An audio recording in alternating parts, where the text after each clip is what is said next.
Hi, I'm Damian Leverett, and I'm 6'2".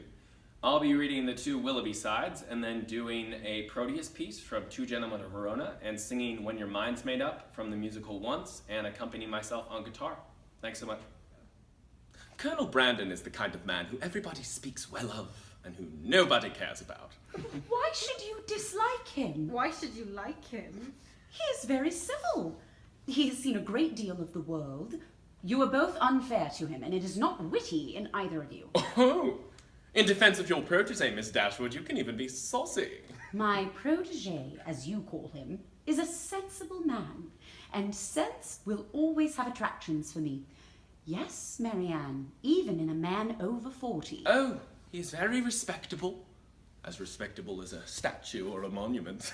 Our terrible, stiff, perfectly inhuman colonel. I'm amazed he can still bend at the waist.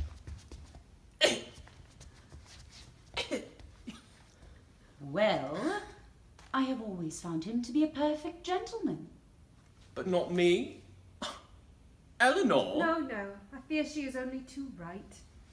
Oh, Miss Dashwood, forgive me. In utter self-reproach, I cast myself at your feet.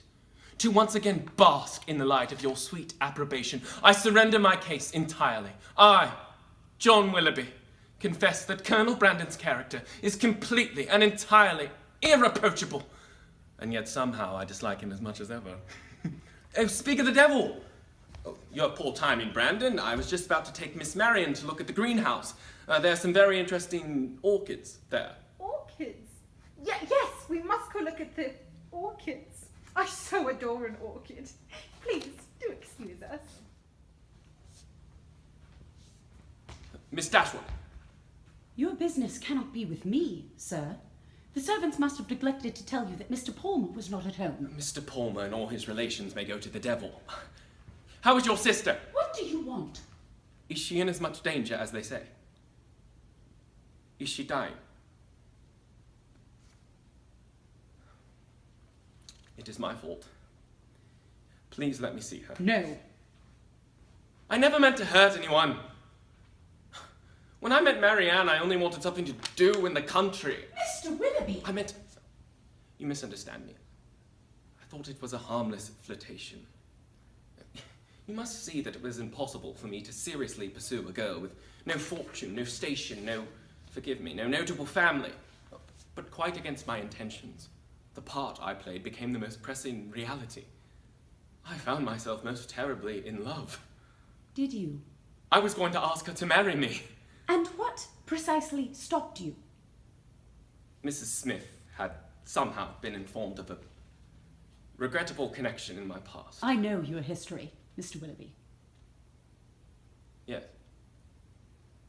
Well, Mrs. Smith pronounced me no gentleman, and I was summarily disinherited. I had many debts. Should I have gone to prison? I had no practical choice but to give her up. When you left Marianne, did you tell her that you would soon return? I have no idea what I told her. I was out of my head. I was resolved to forget her entirely. You did an excellent job. Ignoring her letters, cutting her in public, exposing her to the worst kind of gossip and intrigue. Is this all evidence of the great love you have borne her? Everything had already been settled between Miss Grey and me. Then you have made your choice. Now you will be held to it. I must see her. Seeing you will endanger her recovery. Recovery. Her fever broke last night. She is no longer in material danger. Oh, Miss Dashwood, you have been very cruel. As have you. You needn't punish me any more, Miss Dashwood. I am unhappy enough, I assure you. My marriage alone is just reward for my folly. You should not speak of your wife in that way. I shouldn't, should I? Yet, if ever on thine eyelid stood the tear that pity had engendered, drop one here. This man was happy once, but conscience has her part, and writes a doomsday sentence on his heart. Hope. The poem. Cowper. Will you someday repeat to your sister what I have been telling you? You really should leave. Marianne is most probably lost to me forever. But if I am someday, by any blessed chance, free again, Mr. Willoughby. Yes. Well. Goodbye, Miss Dashwood. God bless you. Willoughby. I do pity you.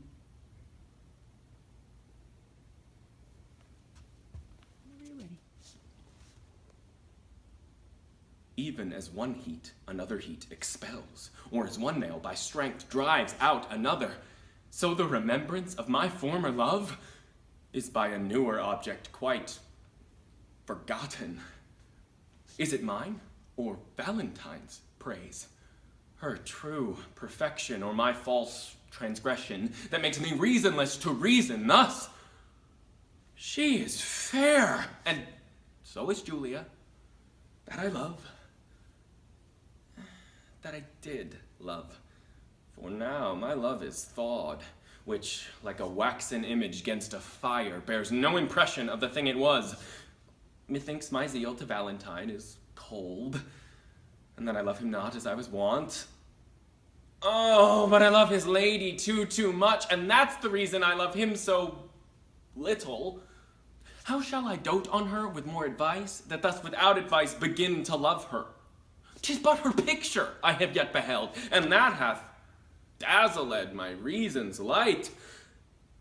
But when I look on her perfections, there is little reason but I shall be blind. If I can check my erring love, I will. If not, to compass her, I'll use my skill. And so, if you want something, you call, and I'll come running to fight. And I'll be at your door when there's nothing worth fighting for. When you're mine.